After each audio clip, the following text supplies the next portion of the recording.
How's it going, y'all? CT Pete here for round 3 coverage of the Pro Tour, and I just got to give a quick shout out to Huck Norris. Love watching his videos. He's kind of the OG of this thing and this YouTube thing. He's been doing it since the old disc golf finger flicker days. So yeah, Huck, love the videos. Keep on trucking. Hopefully we'll see you on the leaderboards next time. And yep, so starting off at Harrowing, we made the correction on that hole. Last round we went a little deep.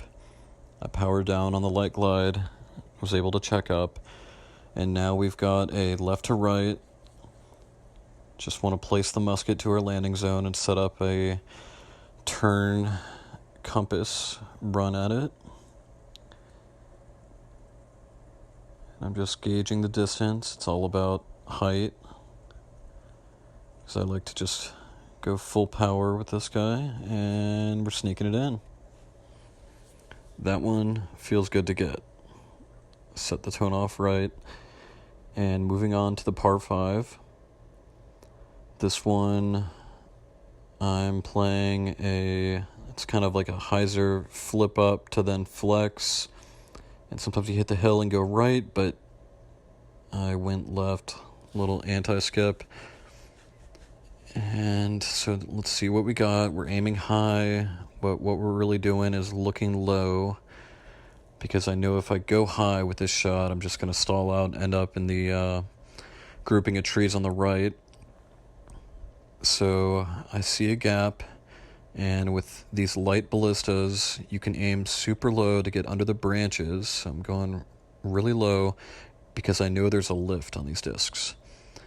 I'm not going full power, but I want to punch it up there and hit the hill and get the luckiest cut roll of my life. Whew. That was a good break, boys. Put us in position for the eagle. Let's move on to the Humpty Dumpty Oak Hill par 4. Find my aiming point, register the wind, throw a little bit of hyzer on it. And this is looking nice. It's all about angles on this one. And 54 feet. With that uphill, it plays more like 70.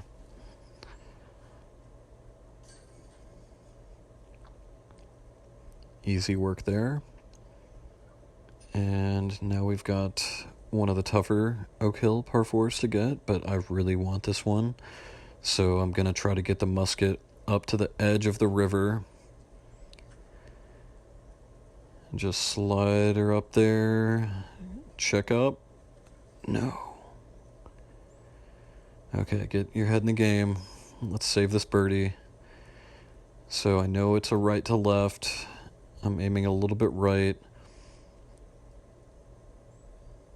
And right here is when it registered to me. This is a tailwind. And what does a tailwind do? It makes your disc more overstable. So I'm realizing that that's going to negate the right to left part of the wind. So I make that correction, reset, and I'm thinking tailwind's going to carry me, but we caged it. And what else does a tailwind do? A tailwind drops you. That, I wasn't making that calculation. So if you're around 60 feet, 60 to 80, that 2 tailwind, 3 tailwind, it's basically gonna treat your disc the same way a headwind would, where within that first 60 to 80 feet, it's lifting you. But once you get out to 90 to 120 and beyond, that tailwind is gonna drop you.